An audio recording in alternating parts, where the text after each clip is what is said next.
Bonsoir à tous, bonsoir Jean-Marc. Bonsoir Marie. Ravi de vous retrouver pour ce journal. Dans l'actualité de ce jeudi 9 janvier, François Hollande était à visite à Toulouse ce matin. Le président de la République s'est exprimé sur sa politique du logement et sur la vie des entreprises. Bilan et perspectives, c'était la conférence de rentrée pour l'aéroport de Toulouse-Blagnac. Et on terminera avec la 10e édition de Région en scène, un événement qui permet de favoriser la diffusion de spectacles en Midi-Pyrénées et en Aquitaine. Et oui, le dit Marie, ce matin, François Hollande était en visite à Toulouse. Il était avec Pierre Moscovici, le ministre des Finances, mais aussi avec Cécile Duflot, la ministre de l'Égalité des Territoires et du Logement. Cécile Duflot, que nous verrons d'ailleurs dans ces reportages, Marie. Première étape de leur visite, le CEAT, le centre d'essais aéronautiques de Toulouse à Jolimont. L'ancien site militaire est voué à devenir un complexe de 750 logements. Alain Sorat était sur place. 9h30, François Hollande arrive à Toulouse. Le but, vendre des bâtiments de l'État à la ville à des prix inférieurs au marché, contrairement à ce que faisait l'ancien gouvernement. Et là, on est sur une opération qui, depuis 5 ans, était en négociation avec, je dirais à l'époque, l'ancien gouvernement, des négociations qui étaient une valorisation, je dirais presque du marché au sens même immobilier. Et là, on a eu une négociation qui a montré qu'aujourd'hui, avec une décote forte, on peut envisager un projet à la fois pas loin de la gare Matabio, qui est un projet extrêmement important pour l'arrivée de la LGV, et un projet qui va structurer la métropole et en même temps un projet qui va transformer le secteur et le quartier avec du logement mixte. Donc c'est une bonne opération. La vente de ce coin de Jolimont s'élève à 6,3 millions au lieu des 16 millions estimés par les domaines. La ministre du Logement s'en réjouit. Maintenant, il est temps de passer aux actes. On a vu qu'on a déjà pu le faire en matière de construction et nous allons, avec les professionnels, continuer de le faire. Parce qu'on est là au cœur de ce qui fait une politique de gauche. En tout cas, c'est comme ça que je conçois mon action. Au total, on comptera 750 logements accessibles à toutes les bourses. Et le président de la République et les ministres se sont ensuite rendus sur le site d'ATR. Et oui, ils ont rencontré des patrons autour de tables rondes afin d'évoquer le grand thème de la simplification de la vie administrative pour les entreprises, notamment pour leurs démarches. François Hollande a évoqué plusieurs mesures phares de ce qu'il appelle le pacte de responsabilité et donc le choc de simplification. Suite de la visite de François Hollande, cette fois-ci chez l'avionneur ATR. Le président de la République a voulu montrer qu'il avait compris le ras-le-bol de certains entrepreneurs. Chaque année, 2000 lois, 20 000 décrets et 16 000 pages de circulaires sont produits. Il doit y avoir une réduction du débit, du flot et du stock. De plus, il faut aider les entreprises à être compétitives à l'extérieur du marché français.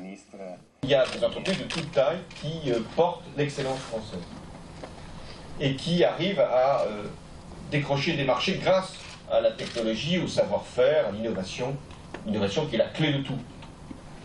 Mais il n'est pas toujours sûr que ces projets qui peuvent être conclus puissent être en réalité finalisés, faute de financement. Donc la question des prêts à l'exportation est majeure. C'est pourquoi il y aura aussi des procédures unifiées pour les prêts à l'exportation et également pour avoir des procédures en douane qui soient dématérialisées, de façon à ce que, là aussi, la simplification soit un atout dans la compétition internationale. François Hollande veut réduire aussi ce qu'il appelle la redondance, éviter qu'on demande, et c'est parfois le cas, jusqu'à 15 fois les mêmes documents aux entreprises.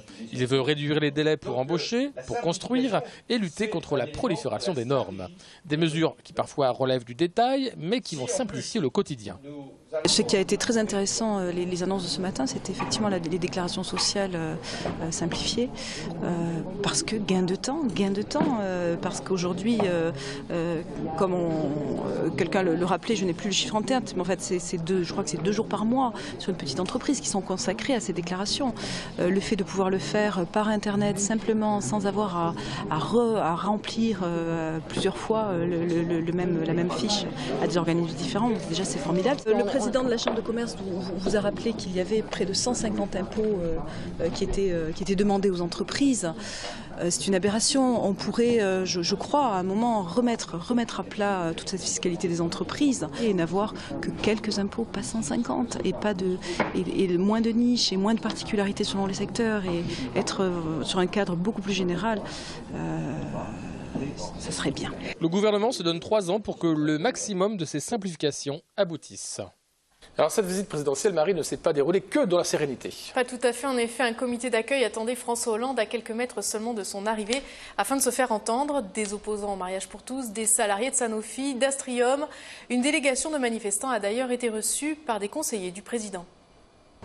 Le message que nous voulons faire passer à François Hollande, nous voulons lui faire passer le message qu'une entreprise qui est le fleuron de l'industrie en France, l'industrie des satellites, marche très bien, tous nos capteurs sont verts. Nous voulons lui faire passer le message que l'État actionnaire et donneur d'ordre doit reprendre la main sur ce dossier et ne doit pas laisser faire notre employeur qui casse l'emploi alors qu'on peut parfaitement faire une réorganisation autrement. L'intérêt, c'est de rappeler la situation du site de Toulouse et des suppressions de postes qui sont prévues sur ce site, tout comme celles qui sont prévues sur le site de Montpellier. Monsieur Hollande qui se fait un cheval de bataille de vouloir inverser la courbe du chômage.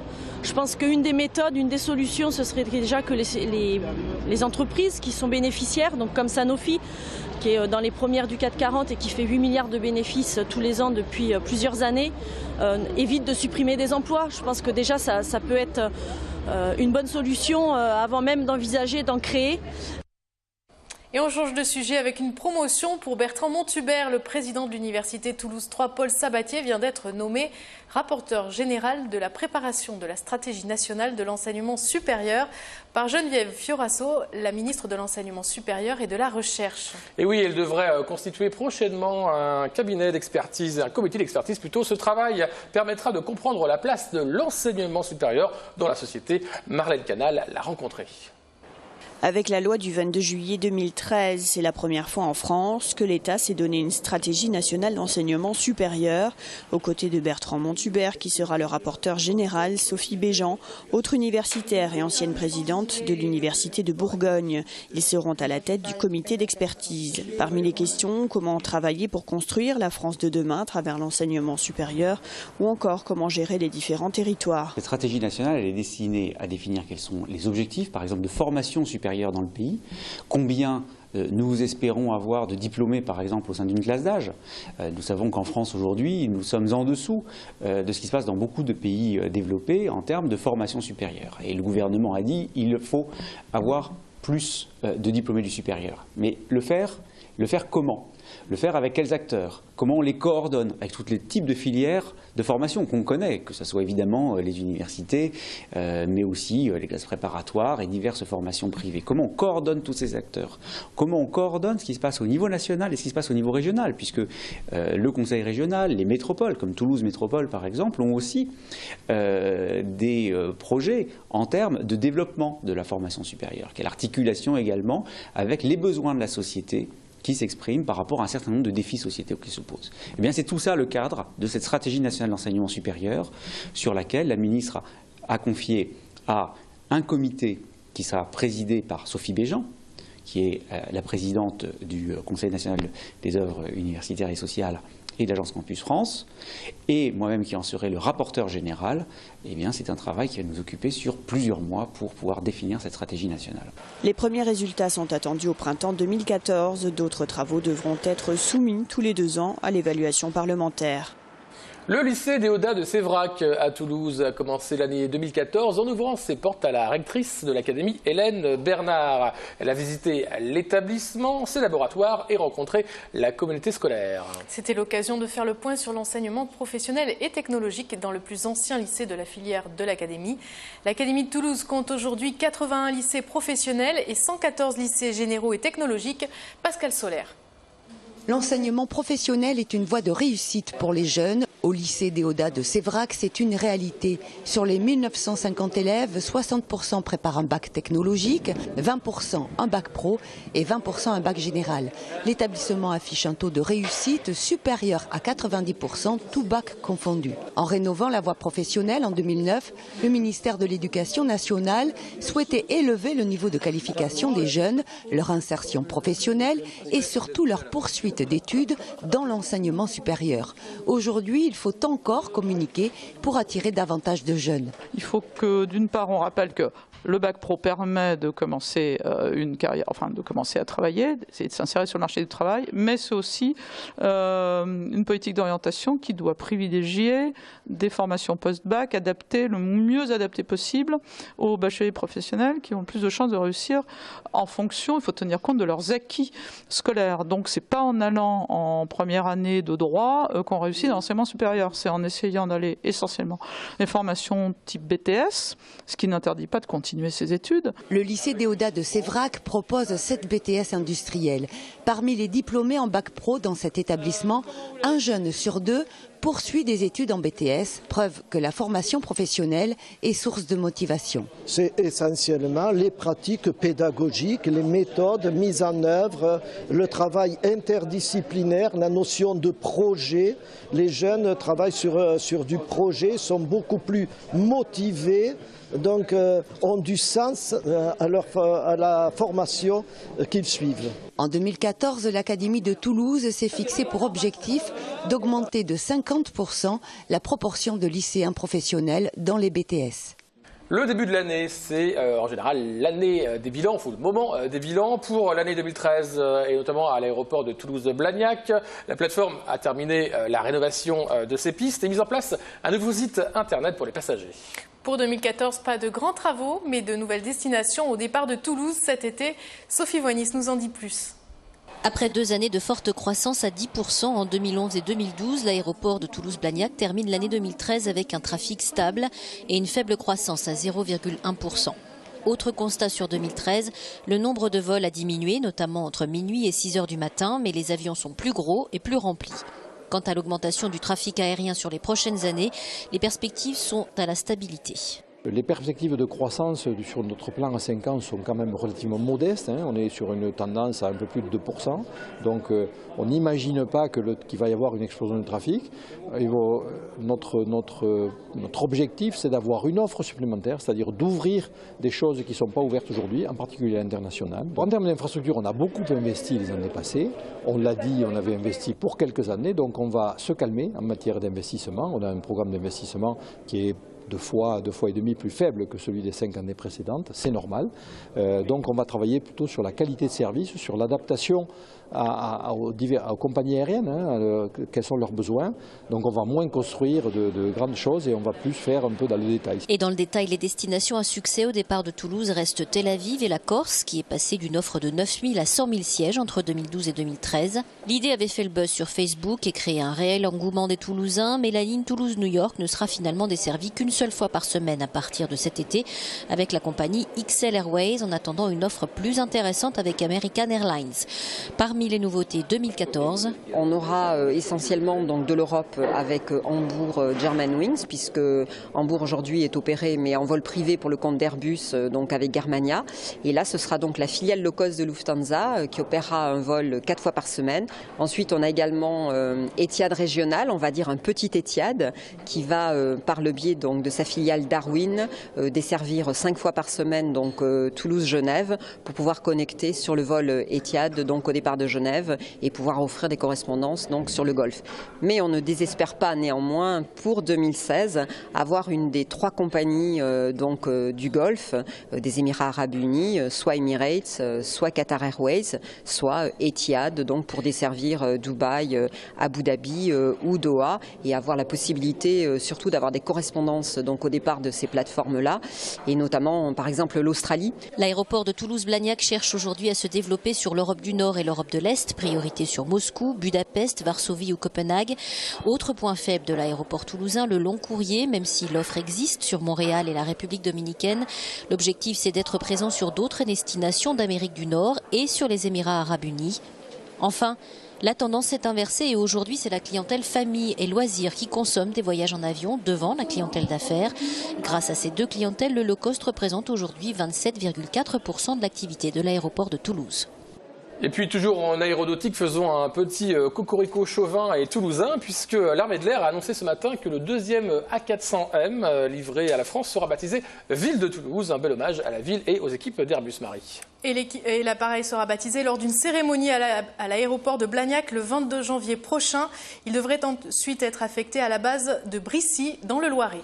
Allez, on parle sport maintenant, Marie. Et le hand toulousain sera bien représenté lors de l'Euro au Danemark à partir de dimanche. Claude Onesta, le sélectionneur de l'équipe de France, a annoncé hier la liste des 18 joueurs retenus, parmi lesquels 2 handballeurs du Phénix, à savoir Valentin Porte, le jeune ailier, et Jérôme Fernandez, le meilleur buteur de l'histoire de l'équipe de France, avec plus de 1400 buts en sélection. Est-ce que vous savez, Jean-Marc, depuis quand Jérôme Fernandez est sélectionné? Pas du tout. Depuis 1997, soit 16 ans. Vous étiez à peine né, je pense. Hein. Ça faisait quand même quelques années, mais enfin ça fait 16 ans qu'il joue au plus haut niveau. 2 autres joueurs toulousains seront également présents. Gonzalo Pérez de Vargas jouera sous les couleurs espagnoles. Et Nemanja Ilić pour la Serbie. Le premier match des Français se tiendra lundi 13 à 20h15 contre la Russie. Allez, un peu de culture pour terminer. La 10e édition de Région en scène a commencé. Cirque, chansons, mais aussi spectacle pour le jeune public. Tous les arts de la scène sont représentés. Le principe de cette manifestation est d'aider à la diffusion de spectacles grâce à la mise en place d'un réseau de lieux culturels. Jérôme Bollock a assisté ce matin à 2 spectacles pour enfants au centre culturel Ramonville.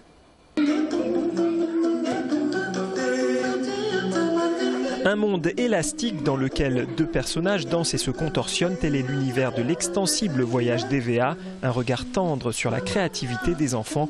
Ce spectacle jeune public ébouriffant mêle diverses disciplines artistiques avec bonheur.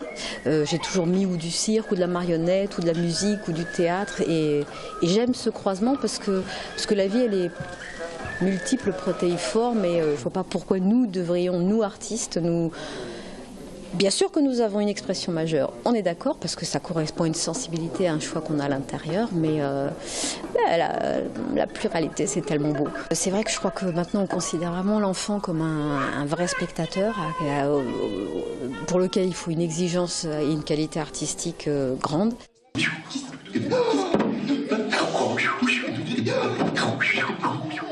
Ombre et surprise, le spectacle Quackès propose une approche ludique du contemporain, poétique et inspirée. L'idée de ce spectacle, c'était de travailler sur la question du bruit, comment le bruit devient son et comment le son devient musique et comment on peut être sensible à tout ça. Et par rapport à la toute petite enfance, on est très proche de leur univers finalement à travers cette question du bruit au son, à la musique.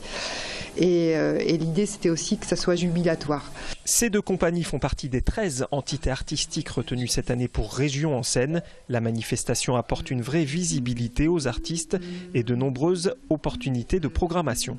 Ben oui, c'est le but du jeu. On a réussi à identifier que des gens passés par Région en scène ont gagné pour la saison d'après 20 ou 30 contrats qui leur ont permis de travailler. Puis c'est toujours un éternel rebond, c'est-à-dire que c'est un nouveau contrat à un endroit qui lui-même en offrira un autre parce qu'il y a d'autres gens qui viendront voir. C'est très important dans le spectacle d'avoir des échanges et d'aller voir, surtout de ne pas juger les artistes sur dossier ou sur vidéo et d'avoir cette rencontre essentielle, celle de la scène, de se retrouver tous au même endroit. Et puis pour nous, collègues programmateurs, de se retrouver, c'est aussi un moment d'échange important. L'exercice n'est toutefois pas sans risque, la prestation doit être parfaite. On évite en général les découvertes totales parce que si le spectacle n'était pas encore prêt, ça peut lui casser sa carrière. S'il n'est pas très bon, qu'il est vu devant 140 collègues en Aquitaine-Midi-Pyrénées, ça peut être compliqué. Donc on fait attention à ça quand même pour les sélections des projets en fait. Région en scène se déroule jusqu'à demain après-midi dans l'agglomération. Et puis le festival de bande dessinée d'Angoulême se tiendra à la fin du mois de janvier et même au tout début février. Pour ceux qui aiment la bande dessinée et qui veulent prendre un peu d'avance, il y aura vendredi, donc demain, dans la librairie Terre de Légende, la dédicace de Grune pour son ouvrage qui s'appelle Métronome. C'est la fin de cette édition. Merci de l'avoir suivi. Merci Jean-Marc. Merci Marie. Demain, vous retrouverez François Guin pour votre rendez-vous avec l'actualité. Très bonne soirée.